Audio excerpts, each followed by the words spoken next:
Bonjour et bienvenue sur la mécanique universelle.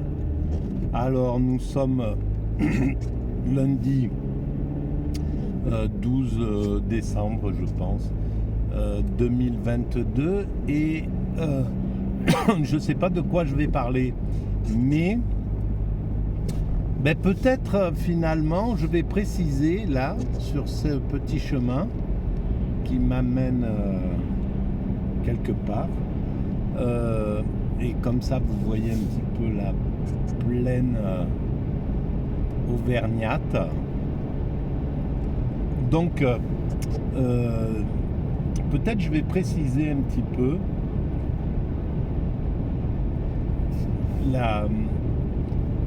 l'évolution telle que je la pense, l'évolution de l'humanité.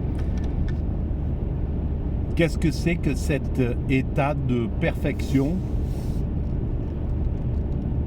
d'ultime perfection, que j'essaie de décrire sur le site mécaniqueuniverselle.net à travers cette théorie qui m'est tombée dessus un petit peu comme ça. Et je me rends compte que cette façon de penser, c'est lié à la philosophie de l'histoire. En philosophie, la philosophie de l'histoire s'est intéressée à ça. Et j'ai vu hier sur Internet qu'on pouvait accéder à, et j'ai commencé à écouter un petit peu, des cours magistraux qui ont été donnés par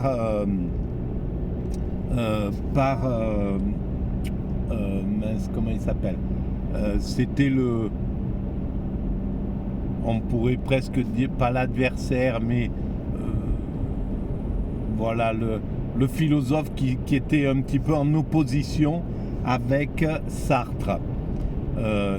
Ils se sont brouillés, je pense, et je pense que Sartre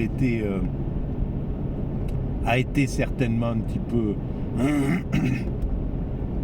responsable de cette brouille, dans la mesure où il n'a pas pris conscience de ce qu'était donc mince. Bon, ça me viendra. Voilà, et il a fait ce cours, donc il y a plusieurs vidéos qu'on peut retrouver sur Internet, sur YouTube. Et donc, apparemment, il déroule la philosophie, cette philosophie qui s'intéresse à l'évolution de l'humanité en réalité. Alors pourquoi ces philosophes de l'époque existentialiste, donc lui n'a pas été il s'est désolidarisé en somme de l'existentialisme, ce philosophe dont je parle et dont j'ai oublié le nom.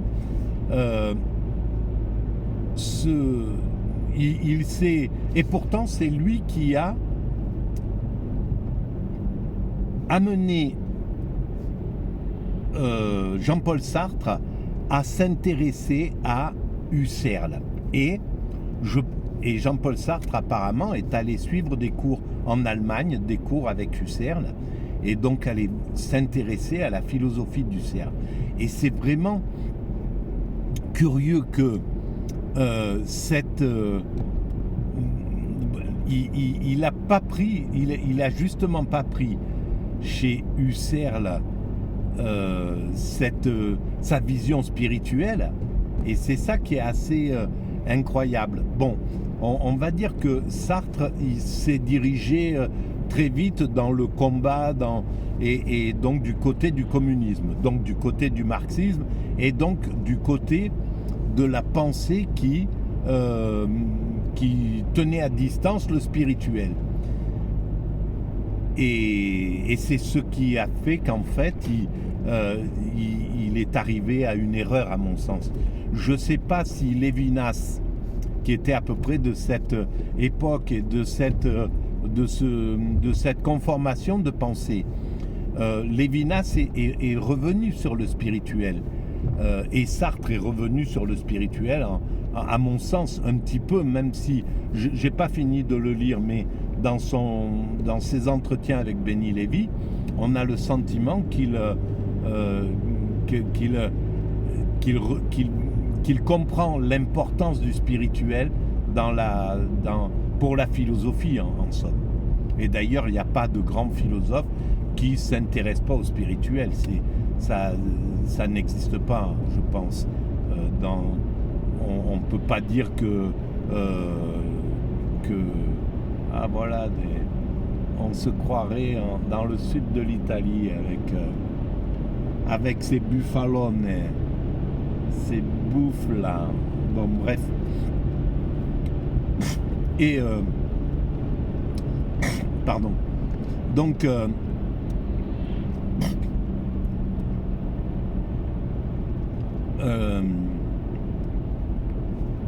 Lévinas, donc il a pas suivi cette voie, mais il fallait que ça soit comme ça. Il a suivi la voie du communisme, il s'est engagé là-dedans, c'était important, ça a ouvert des esprits aussi, ça, même si c'était une erreur, hein, c'était une erreur de soutenir le communisme.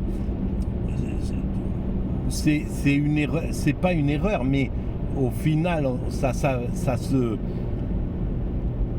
l'humanité ne se trompe pas. Donc si le communisme a dû perdre devant le capitalisme dans sa lutte, c'était ces deux idéologies se luttaient pour l'hégémonie mondiale, hein, tout simplement.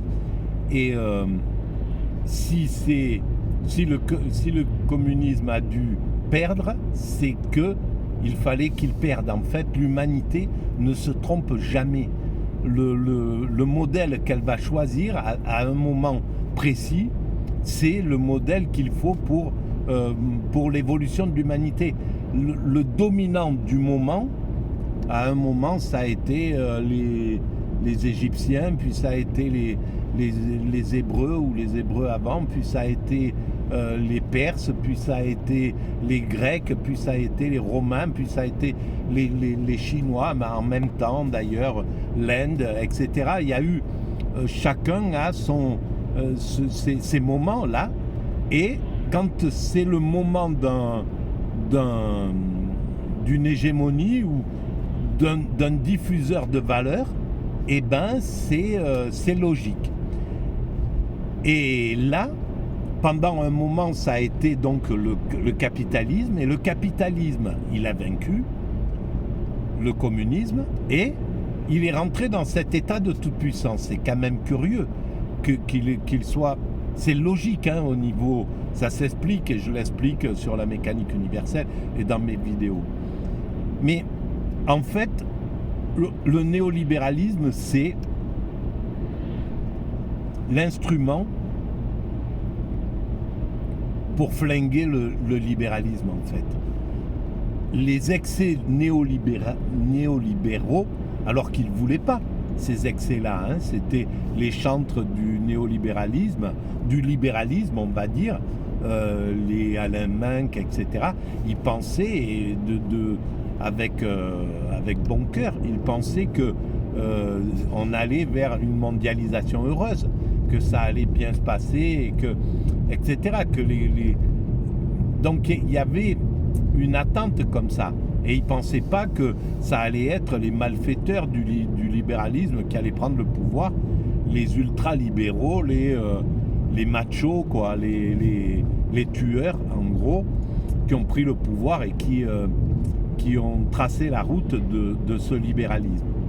Et donc l'ont amené à une sorte d'échec, parce que maintenant, là, on est en train de se dire, mais c'est pas vivable, quoi. On ne peut pas vivre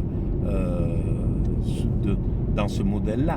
Alors non seulement ça, il y a ça, mais il y a en même temps une guerre qui neutralise les énergies fossiles. Il faut passer sur un autre modèle. Il y a là une crise économique sans précédent qui fait qu'on consommera de moins en moins. Enfin, tout est fait pour qu'on passe sur un modèle extrêmement de réduction de cette profusion dans laquelle on a été pendant des décennies, etc. Et il faut sortir de cet état de gaspillage, en somme. Voilà, le gaspillage est fini. Ça va prendre peut-être 10-20 ans pour changer de modèle, mais on est parti pour changer de modèle. Et évidemment, l'humanité, elle prend toujours du temps dans son changement. Voilà, il a fallu, pour passer du polythéisme romain au monothéisme judéo-chrétien, eh bien, il a fallu 3 siècles quasiment. Bon, maintenant, il y a l'accélération du temps qui fait que ça va beaucoup plus vite. Mais on est dans cette transition, tout le monde s'en rend compte, tout le monde le comprend. Voilà. Alors, et évidemment, je pense qu'on est dans un moment de grand bouleversement. On sortira de cet état-là. On verra qui c'est qui va l'emporter. Là, actuellement, il y a une lutte entre deux modèles, on va dire. Le modèle chinois et on pourrait dire, voilà, le modèle des BRICS, qui veulent passer à autre chose, qui veulent revenir à d'autres valeurs et qui ont des défauts, beaucoup de défauts et des qualités, beaucoup de qualités aussi. Et en face, il y a ce néolibéralisme et ce libéralisme, l'Occident en somme, qui a des qualités, mais qui a aussi beaucoup de défauts. Alors, l'idéal, évidemment, ça serait le partage du leadership. J'écris ça depuis 20 ans maintenant, que c'est, enfin pratiquement, non, ça fait au moins une dizaine d'années que je pense que le partage du leadership est la solution. Alors ça serait la meilleure solution, mais si c'est pas ça qui s'impose, de toute manière, on n'est que les témoins devant la grande évolution. On peut crier, hurler, dire il faut pas que ça soit comme ça. On peut se battre, on peut voilà, s'engager dans des combats incroyables. Chose que je pense que c'est une erreur pour le philosophe. Il ne doit pas s'engager totalement dans un... C'est ce qui a perdu Sartre d'ailleurs. Il ne doit pas s'engager de façon radicale. On peut avoir des points de vue, par exemple. Voilà, le point de vue que je défends, celui d'une évolution vers la symbiose, c'est-à-dire l'utilisation du meilleur de chaque forme politique. Voilà le libéralisme d'un côté, le libéralisme communiste de l'autre, etc. Aller prendre le meilleur de tous ces mouvements, le meilleur du spirituel, etc. et faire quelque chose qui a une visée universelle, avec une vraie vue universelle de l'évolution. Donc un nouveau mouvement, une nouvelle vision qui serait vraiment universelle. Parce que là, on parle d'universalité, mais on est chacun, voilà, les Américains, ils sont hyper américains, anticommunistes, anti-Chine, anti-machin, donc ils ont des ennemis dans leur esprit. Les Chinois, ils ont des adversaires, ou des ennemis peut-être aussi, etc.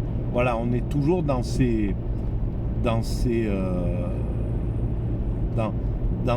antagonismes qu'il va falloir dépasser et qui sont complètement obsolètes. Voilà, ça va plus avec la conscience des jeunes qui est plutôt basée sur la conscience de Greta Thunberg et puis de ces jeunes universalistes, quoi, qui ont vraiment besoin et envie d'autre chose.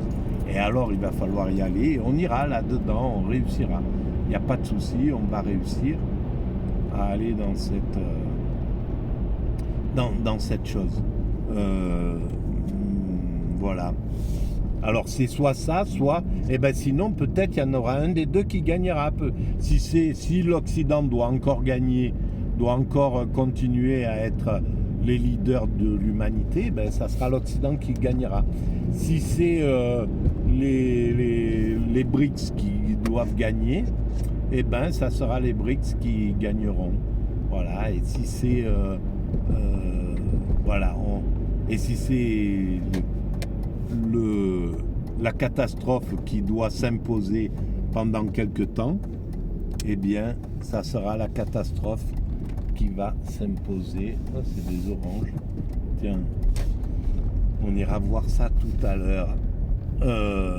Voilà. Évidemment, on préférerait que ça soit pas la catastrophe.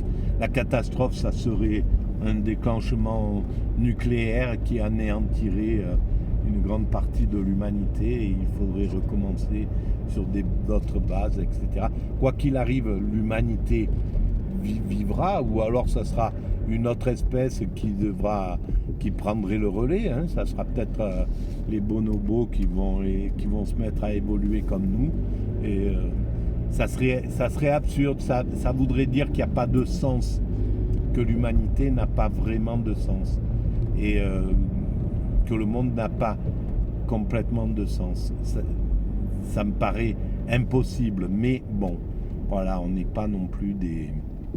On